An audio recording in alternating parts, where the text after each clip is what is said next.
For many years, sideshows were extremely popular events that were attached to circuses and fairs. They caused fright and delight among spectators who showed up to see human oddities, magical acts, fire eating, sword swallowing, and whatever other strange entertainment these shows could offer. One of the strangest sideshow exhibits was the Fiji Mermaid, a big attraction P.T. Barnum used to attract guests who would marvel at this mummified creature that was allegedly caught off the coast of the Fiji Islands.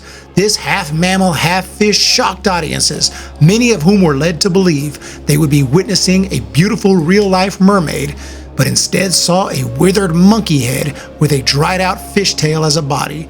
Of course, unsurprisingly, the Fiji Mermaid was a hoax, created by stitching upper bodies of apes onto fishtails. Hoaxes were common on the sideshow, and in order to make the most profit possible, showmen would often deceive audiences. For example, they would use fake quote-unquote human freaks who actually had no abnormalities at all, such as fake four-legged women and even fake Siamese twins, such as Adolf and Rudolph, brothers who were actually not attached at all, but wore a harness underneath their clothes to connect the two during performances. Another common hoax was the exhibit known as the Snowman, or sometimes the Wild Man. As expected, most of these were clearly hoaxes, and a close examination of the bodies would prove they were just models. However, in the late 1960s, an amazing human-like figure that was displayed to the public at sideshows had spectators and scientists alike completely shocked and convinced that this was the real deal.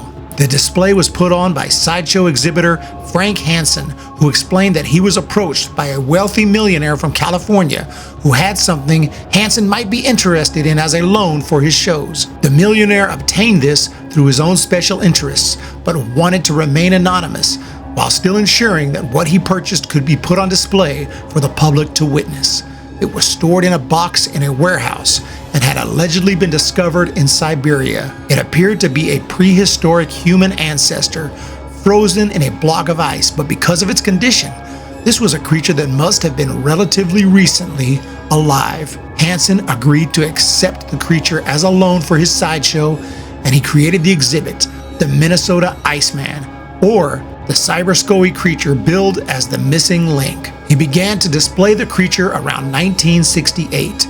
The humanoid was about 6 feet tall and frozen in ice, housed in an insulated glass-topped coffin shown at fairs and festivals across the United States. He was covered in hair, but it was realistic human-like hair, not a pelt. During one particular showing at the International Livestock Exposition in Chicago, a herpetologist named Terry Cullen observed the Iceman and had to find out more about this strange creature. He called Ivan T. Sanderson, a British biologist who was popular in TV shows and magazines, and explained what he had seen.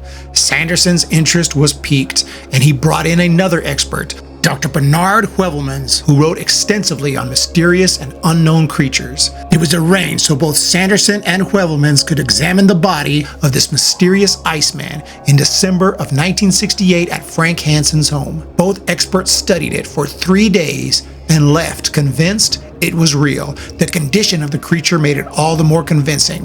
One of the eyeballs dangled from the socket, and the forearm showed evidence of some fractured bones. It had apparently been shot in the back of the head. The creature had huge hands with fingernails that looked completely realistic. Sanderson sketched out a diagram of the Iceman, showing its large hands, broken arm, and male genitalia. They took measurements and studied the specimen using a variety of different angles and lighting. During the examination, the glass was accidentally cracked with one of the lights, and Hansen was not happy about it. He exclaimed, how was he supposed to explain this to the owner of the exhibit? This gave more credibility that the creature was indeed on loan to Hansen, but what also gave more credibility to the authenticity of this creature was the smell of the decomposition that now escaped from the coffin. If it was fake, why would this smell be present, as the creature was never intended to be removed from its casing for the exhibit? Both Sanderson and Heuvelmans published scientific papers about the Iceman.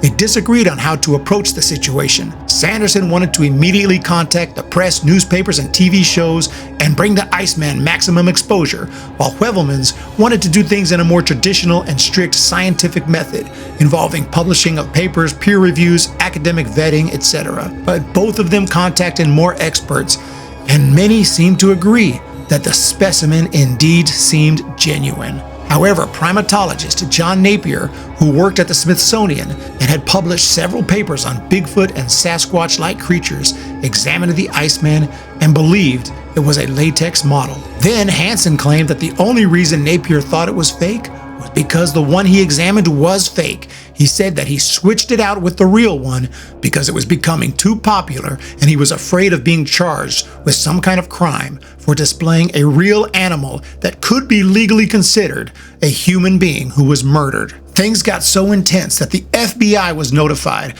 which only helped to promote the display with the headline, "Come see the Minnesota Iceman, investigated by the FBI." However, the FBI never really did a serious investigation and probably thought it was all a hoax. But the news was out about the Iceman, and Hansen was once reportedly detained by Canadian Customs for transporting a cadaver. Hansen continued to claim that the original Iceman was a loan from a wealthy and eccentric California man, and rumors swirled that that man might be the famous actor Jimmy Stewart. The Iceman tour continued into the 70s, with Hansen displaying the apparent second model made of latex instead of the original and possibly real Iceman. But Napier, now working with the Smithsonian, investigated Hansen in order to try and get to the bottom of this entire saga.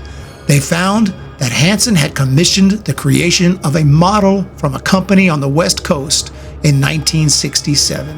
Napier's conclusion was that there was just one model, and Hansen had thawed out the creature and repositioned it in between showings. He put out a statement that the Smithsonian Institution is satisfied that the creature is simply a carnival exhibit made of latex, rubber, and hair. The original model and the present so-called substitute are actually one and the same. So there was only one Minnesota Iceman, and it was a fake.